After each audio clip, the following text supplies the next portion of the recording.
आनंदी और मानव की शादी के 1 साल बाद आज वो अपने नए घर में शिफ्ट हुए थे। वो दोनों बहुत खुश थे। कितना अच्छा लग रहा है ना ये घर।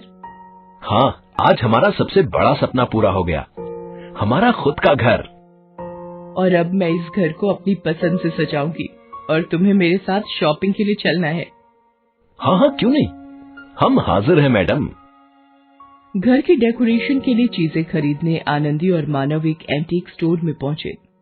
दोनों वहां रखी हुई सारी चीजों को अच्छे से देख रहे थे। ये ग्रामोफोन कितना खूबसूरत है ना। हाँ, हमारे लिविंग रूम में बहुत अच्छा दिखेगा। मानव ग्रामोफोन देख ही रहा था कि उसकी नजर दीवार पर टंगे एक मुखौटे पर गई। वाह, ये हमारे बेडरूम के लिए परफेक्ट है। नहीं, ये कितना डरावना है। मुझे ऐसी ही डरावनी चीजें बहुत पसंद है, जैसी तुम। मैं डरावनी हूँ? मैं तो मजाक कर रहा था। देखो, इसकी नक्काशी कितनी अच्छी है, मुझे तो बहुत पसंद है ये। ठीक है, ले लो। आनंदी और मानव ने वो ग्रामोफोन और मुखौटा एंटीक शॉप से खरीद लिया और वो उसे अपने घर ले आए और उस मुखौटे को अपने बेडरूम में टांग दिया। आनंदी को वो मुखौटा पसंद नहीं था, पर क्योंकि मानव को मुखौटा बहुत पसंद था, इसलिए आनंदी चुप रही। उस रात जब वो दोनों अपने बेडरूम में सो रहे थे, तो उस मुखौटे की आंखें खुली और वो आनंदी और मानव को घूर रही थी। यहाँ कोई है, कोई है। कोई नहीं है यहाँ। देखो, तुमने कोई सपना देखा होगा। नहीं मानव, यहाँ कोई है। कोई हम दोनों को घूर घूर के देख रहा था, मैंने खुद देखा। आनंदी, रिलैक्स, ये तुम्हारा आभास होगा। अरे शांत हो जाओ। आनंदी शांत तो हो गई, पर उसे यकीन था कि उस कमरे में उन दोनों के अलावा और कोई भी था। अगले दिन जब आनंदी कहीं जाने के लिए तैयार हो रही थी, तो उसे लगा जैसे कोई उसे घूर घूर कर देख रहा है, और तभी उसका ध्यान उस मुखौटे पर गया। मानव, ये कितना अजीब मुखौटा है। कभी कभी लगता है कि यही मुझे घूर के देखता है। अच्छा, तो तुम इस मुखौटे से डर रही हो? तुम भी ना। अरे पगली, ये सिर्फ एक मुखौटा है। जो भी है, तुम इसे हमारे बेडरूम से बाहर रखो। चाहो तो इसे लिविंग रूम में लगा दो। ठीक है, मैं अभी इसे लिविंग रूम में लगा देता हूँ। मानव ने वो मुखौटा बेडरूम से निकाला और लिविंग रूम में लगा दिया। आनंदी ये देखकर खुश थी। इस रात जब आनंदी और मानव सोए, तो आनंदी को फिर से ऐसा महसूस हुआ कि उनके कमरे में कोई तो है। उसे किसी के चलने की थाप सुनाई दे रही थी। मानव, मानव उठो, उठो मानव। क्या हुआ? यहाँ जरूर कोई और भी है। मैंने किसी के चलने की आहट सुनी। क्या आनंदी, कभी बोलती हो कोई घूर रहा है, कभी कोई चल रहा है। ये सब तुम्हारी इमेजिनेशन है। तुम्हें आराम की सख्त जरूरत है। ज्यादा सोचो मत, बस आराम करो। यहाँ कोई नहीं है, बस तुम हो और मैं हूं। मानव की बात सुनकर आनंदी को लगा शायद ये सच में उसकी कल्पना ही थी, और वो आराम से सो गई। लेकिन अगले दिन जब दोनों नींद से उठे तो आनंदी चौंक गई। मानव, मानव। क्या हुआ आनंदी? ये मुखौटा यहाँ कैसे आया? मानव उठकर मुखौटे को देखने लगा।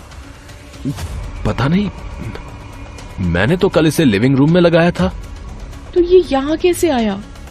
मुझे क्या पता, शायद तुम ही लाई होगी।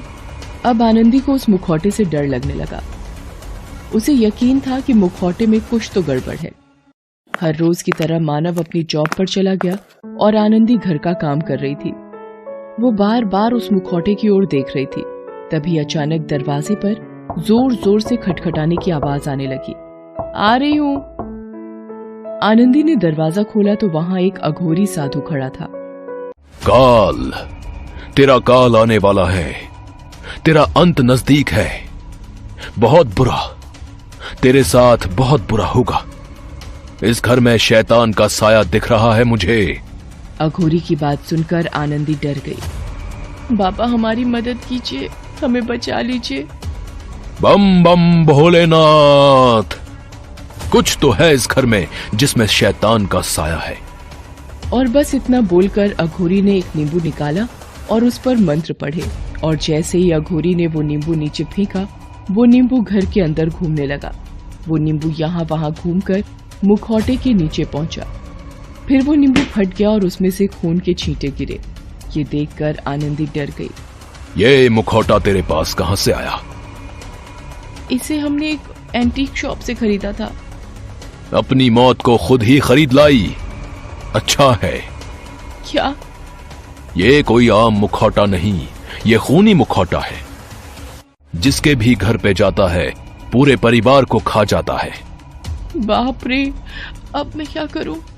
इस मुखौटे को जला दूं या फेंक दूं? तू इस मुखौटे का कुछ नहीं कर सकती, ना जला सकती है और ना ही फेंक सकती है। तो अब आप ही मेरी मदद कीजिए बाबा। अघोरी ने फिर से कुछ मंत्र पढ़ना शुरू कर दिया और फिर अघोरी ने अपने झोले से एक काला कपड़ा निकाला और उस काले कपड़े से मुखौटे को ढक दिया। फिलहाल मैंने इसकी नजर ढकी है। आज अमावस है। इस मुखौटे की बुरी शक्ति बहुत शक्तिशाली होगी। आज मैं इसका कुछ नहीं कर सकता। इस काले कपड़े को कल तक ऐसे ही रहने देना। मैं कल आकर इस शैतान का अंत करूंगा। जैसा आप बोले। वो अघोरी वहां से चला गया। अब आनंदी सोचने लगी, जब से ये मुखौटा घर आया है मुझे अजीबोगरीब चीजें महसूस हो रही हैं। शायद अघोरी बाबा सही बोल रहे थे। आनंदी मानव के लौटने का इंतजार कर रही थी और जैसे ही वो घर लौटा तो आनंदी ने मानव को अघोरी की सारी बातें बताई। वो नींबू मुखौटे के नीचे आके फूट गया और उसमें से खून निकला। तुम हंस क्यों रहे हो? हंसू नहीं तो क्या करूं? तुम इतनी पढ़ी लिखी हो और फिर भी एक अघोरी साधु की बात पर यकीन कर रही हो। लेकिन जब से ये मुखौटा घर आया है मुझे अजीब लग रहा है। वो तुम्हारी इमेजिनेशन है आनंदी। तुम्हें क्या लगता है ये काला कपड़ा हटाने से शैतान जिंदा हो जाएगा और हम दोनों को मार देगा क्या? कुछ भी आनंदी। पर मानव, अघोरी की बात में कुछ तो सच्चाई होगी। तो अभी मैं प्रूफ करता हूं कि वो अघोरी ढोंगी था। और बस मानव ने ढके हुए काले कपड़े को खींच दिया। देखो, कोई शैतान दिख रहा है क्या? जैसे ही मानव ने काला कपड़ा हटाया उस मुखौटे की आंखें खुल गईं। मुखौटे की लाल लाल आंखें देखकर आनंदी चीख पड़ी। मानव, उसकी आंखें! और जब मानव पीछे मुड़ा तो उसकी भी आंखें फटी की फटी रह गईं। वो मुखौटा उन दोनों की ओर बढ़ रहा था। मुखौटे की आंखों से रोशनी निकलने लगी और मुखौटे ने उस रोशनी से मानव और आनंदी का गला काट दिया। वो दोनों वहीं तड़प तड़प कर मर गए और वो खूनी मुखौटा वहां से गायब हो गया। अब आगे देखते हैं अब क्या होता है।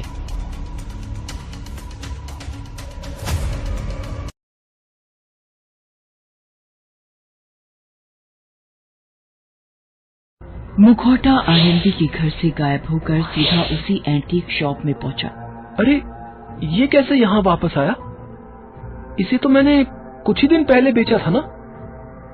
पता नहीं आजकल क्या क्या हो रहा है। लगता है मेरी याददाश्त कमजोर हो गई है। शायद ये वाला मुखौटा बिका ही नहीं होगा। अगली सुबह जब अघोरी आनंदी के घर पहुंचा तो वहां का मंजर देखकर वो समझ गया कि खूनी मुखौटा अपना खेल खेल चुका है। शैतान, मैं तेरा अंत जरूर करूंगा, जरूर करूंगा। और तब से अघोरी उस मुखौटे की तलाश में लग गया। वो जगह जगह घूम के उस मुखौटे को ढूंढने लगा। एक रात अघोरी जंगल में कुछ तंत्र कर रहा था। तभी उसके सामने जल रही अग्नि ने उस मुखौटे का रूप ले लिया। ऐ अघोरी, तू मेरा अंत करना चाहता है ना? जानता भी है कि मैं कौन हूँ। मैं तेरी ही तरह एक अघोरी था। मैंने इतनी सिद्धि प्राप्त कर ली थी कि अपनी आत्मा को एक मुखौटे में डाल दिया। मैं अमर हूँ, समझा? तू अघोरी हो ही नहीं सकता। तू तो बस एक शैतान है। तू तो बस भोले भाले लोगों की जान लेना जानता है, शैतान।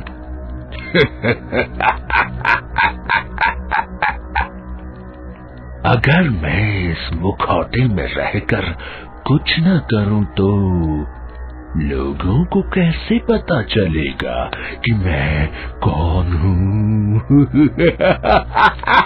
तो तू दुनिया को अपनी शक्ति दिखाना चाहता है। हाँ, और जल्द ही मैं किसी इंसान को अपने वश में करके अपनी सारी सिद्धियां उसमें डाल दूंगा। रोक सके तो रोक ले मुझे।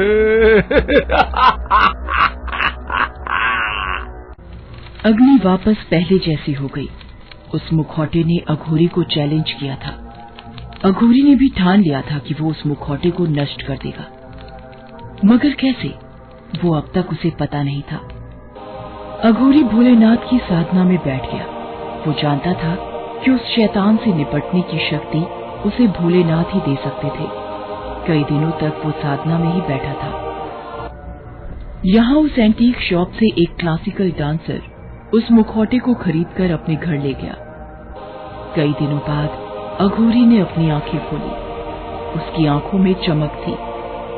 शैतान, मैं आ रहा हूं, अब तू नहीं बचेगा। बम बम भोलेनाथ। अघोरी मुखौटे की तलाश में शहर में घूम रहा था कि वो अचानक उसी एंटीक शॉप के सामने आ रुका। यहाँ कोई मुखौटा है, डरावना सा। हाँ तो, पर कुछ दिन पहले उसे एक आदमी खरीद के ले गया। कौन आदमी? कौन था ये तो नहीं पता, पर वो आदमी रोज इसी रास्ते से गुजरता है।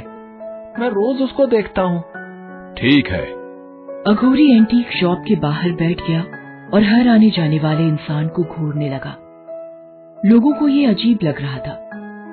ये बाबा हमको क्यों घूर रहा है? मुझे क्या पता, चल यहाँ से चलते हैं। अघोरी ये ढूंढ रहा था कि वो इंसान कौन है जो उस खूनी मुखौटे के वश में है। सुबह से शाम हो गई, वो इंसान वहां नहीं आया। अघोरी वहां से उठ ही रहा था कि उसका ध्यान एक लड़के पर गया जो उसे देखकर अजीबोगरीब शक्ल बना रहा था। अघोरी समझ गया कि वो वही है। अघोरी उसके पास गया। आखिर तूने मुझे ढूंढ ही लिया। हाँ, और जल्द ही तेरा अंत भी करूंगा। ये तेरे बस में नहीं अघोरी। मैं अमर हूँ, अमर। जो पैदा हुआ है उसका अंत निश्चित है। तू भी जरूर मरेगा, शैतान। संकल्प अच्छा है तेरा, पर कभी पूरा नहीं होगा। रोक सके तो रोक ले मुझे। वो आदमी जो मुखौटे के बस में था वो घूम कर जा ही रहा था कि अघोरी ने उसका एक बाल तोड़ लिया। तुझे क्या लगता है तू इसके बाल से मुझ पे वशीकरण करेगा? बहुत बड़ा मूर्ख है तू। अघोरी ने उससे कुछ नहीं बोला, बस मुस्कुराते हुए वहां से चला गया। अघोरी वापस जंगल पहुंचा और वहां अपनी साधना में लग गया। अगले कई दिनों तक बिना पानी पिए, बिना कुछ खाए, वो अघोरी अपने कार्य में व्यस्त था। आज पूर्णिमा की रात थी। आज तेरा अंत निश्चित है, शैतान। सारी अच्छी शक्तियां मुझे तेरा अंत करने में मदद करेंगी। अघोरी ने नितिन का वो बाल निकाला और उसे अपने सामने रखी खोपड़ी पर रख दिया। उस पर कुमकुम और हल्दी डाली और मंत्रों का उच्चारण शुरू कर दिया। यहाँ नितिन अपने घर में उस मुखौटे को अपने चेहरे पर लगा रहा था और वहाँ अघोरी मंत्र पढ़ रहा था। अघोरी के मंत्रों का नितिन पर असर होने लगा। नितिन अघोरी के वश में आ गया और उस मुखौटे को लेकर चलने लगा। अघोरी ने अपने मंत्रों को जारी रखा और नितिन जंगल में उसके सामने पहुंच गया। नितिन वहां बैठ गया। तुझे क्या लगता है अघोरी, तू मेरा अंत कर देगा? अघोरी ने नितिन में घुसे शैतान की एक न सुनी और अपना कार्य जारी रखा। वो मंत्र पढ़ता गया और नितिन तड़पता गया। उस मुखौटे को इस अग्नि में डाल दे नितिन। नितिन अभी भी शैतानी मुखौटे के बस में था। वो कभी नितिन था तो कभी शैतान। नितिन मुखौटे को अग्नि में डालने ही वाला था कि रुक गया। नहीं नहीं, मैं नहीं डालूंगा। नितिन ने ऊपर देखा था, चंद्रमा ढकने लगा था। कुछ देर और तेरी जिंदगी है। अब नितिन के शरीर में घुसा शैतान और छटपटाने लगा। वो नितिन के शरीर को यहां से वहां पटकने लगा। तभी अघोरी ने अपनी शक्ति से नितिन को एक जादुई रस्सी में बांध दिया। छोड़ दे मुझे अघोरी, मैं तुझे मार डालूंगा। धीरे धीरे चंद्रमा पूरी तरह से ढक गया और धरती पर एकदम से अंधेरा छा गया। अब मुखौटे की शक्ति पूरी तरह से जा चुकी थी। नितिन, मुखौटे को अग्नि में फेंक दे, जल्दी। नितिन ने अघोरी की बात मानी और मुखौटे को अग्नि में फेंक दिया। वो मुखौटा जलने लगा। नितिन आजाद हो चुका था। वो मुखौटा जलते जलते चिल्ला रहा था, अघोरी मुझे बचा ले, मैं भी तेरी तरह एक अघोरी हूँ। अघोरी और नितिन मुखौटे को जलता देखते रहे और फिर अग्नि में से एक काला साया निकला और उनके पास घूमने लगा। वो साया आसमान में चला गया। आखिर खूनी मुखौटे का अंत हो ही गया। हेलो दोस्तों, कैसे हैं आप सब? हमारी कहानियां देखने के लिए हमारे चैनल को सब्सक्राइब कीजिए और हाँ, बेल आइकॉन पर क्लिक करना मत भूलिएगा।